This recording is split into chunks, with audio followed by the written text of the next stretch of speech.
नमस्कार मित्रांनो, माझ्या यूट्यूब चॅनलमध्ये तुमचं अगदी मनापासून स्वागत करीत आहे।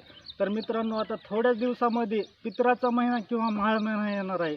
तर माळ महिन्याकरता एक अतिशय महत्त्वाची माहिती सांगणार आहे। पाहू शकता मित्रांनो, ही भोपळ्याचं फूल आहे आणि ही भोपळ्याचं फूल माळ महिन्यामध्ये अतिशय महत्त्वाचं आहे। आणि ह्या भोपळ्याच्या पुष्पाचं एक महत्त्व आहे मित्रांनो, त्याकरता एक माहिती सांगत आहे। तर मित्रांनो, ह्या आपलं जी माळ किंवा पितृजीव घातल्यावर जी दुसऱ्या दिवशी आपल्या हाताला इथं बांधलेलं असतं काकण, ते काकण सोडण्याकरता हे अतिशय महत्त्वाचं आहे। आणि ह्या फुलाशिवाय काकण आपण सोडू शकत नाही मित्रांनो। आणि हे आजकालची नाही, पूर्वीपासून चालत आलेली परंपरा आहे। आणि ही केव्हा लागतं ते सांगणार आहे मित्रांनो। सकाळी आपण जेव्हा अंघोळ करतो तेव्हा ही पूजेच्या वेळेस लागतो मित्रांनो।